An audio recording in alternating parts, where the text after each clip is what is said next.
The impossible had become a reality. With the commissioning of the CNS Liaoning in 2012, China had stunned the world and joined the exclusive club of aircraft carrier operating nations.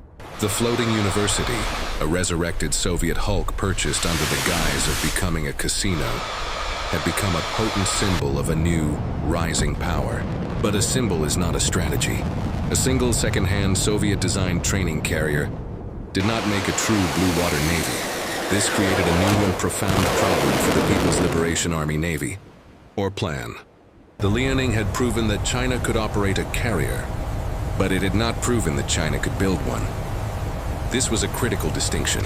Single carrier is a curiosity, a prestigious but fragile asset. It is not a persistent, credible threat. It must spend long periods in maintenance, and if it were ever damaged or sunk, China's carrier capability would vanish overnight. The Liaoning was a student, a teacher, a vital first step, but she was not and could never be the final answer.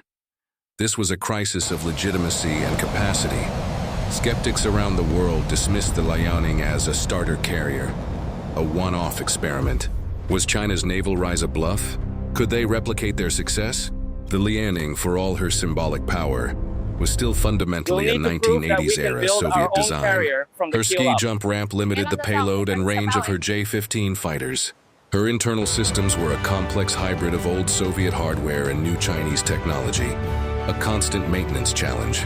To truly break out of the first island chain, to truly challenge American naval dominance in the Pacific, and to be seen as a top-tier naval power, China couldn't just be operating a hand-me-down. They needed to prove that the Liaoning was not a fluke. They had to demonstrate the ability to build a modern aircraft carrier from the keel up, in their own shipyards, with their own workers, and their own steel.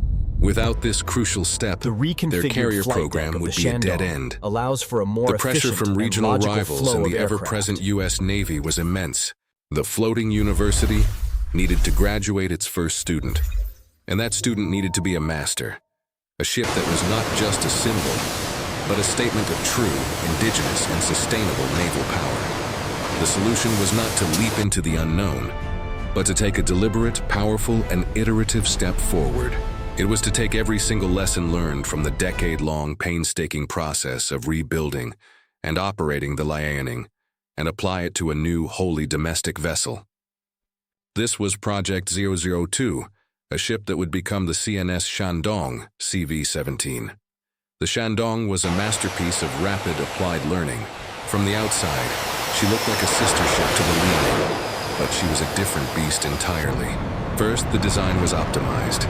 While based on the same Soviet-era hull form, the Shandong was a clean-sheet design internally. The island superstructure was significantly smaller, more compact, and incorporated a new, more advanced phased array radar, freeing up valuable space on the flight deck.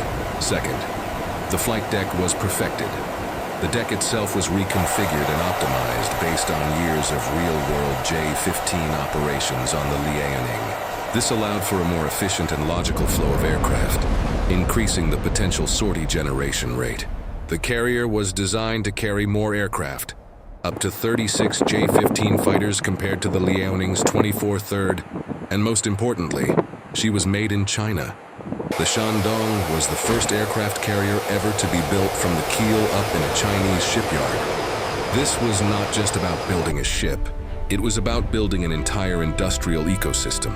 The specialized steel mills, the engine manufacturers, the electronic suppliers, and the thousands of skilled workers. The Shandong was not just a warship, she was the crucible in which China's modern naval shipbuilding industry was forged. She was the apprentice, built in the shadow of her master, and destined to surpass her. The proof of this strategy's success was in the stunning speed and efficiency of the Shandong's construction. While the Liaoning's rebuild had been a decade-long saga of discovery and reverse engineering, the Shandong was built with the confidence of a nation that now knew exactly what it was doing. Launched in 2017, just 5 years after the Liaoning was commissioned, her construction was a clear and powerful signal to the world. She was commissioned into the plan in December 2019, officially making China a multi-carrier naval power. The one-off experiment theory was dead. The Shandong quickly achieved combat readiness, forming her own strike group and undertaking a series of increasingly bold and complex deployments. In 2023, she sailed into the Western Pacific and conducted extensive, multi-day flight operations east of Taiwan, a direct and unambiguous demonstration of her combat power and her ability to project force beyond the first island chain. She was no longer just a symbol. She was an active frontline weapon. But the most profound proof of the Shandong's success, like her predecessor, was in what she enabled. The successful domestic construction of the Shandong proved that the industrial base was real, mature, and capable of serial production. This knowledge and experience paved the direct, unbroken path to China's third and most revolutionary carrier, the massive catapult-equipped supercarrier class CNS Fujian. The Apprentice had not only graduated, she had opened the door for the master's program.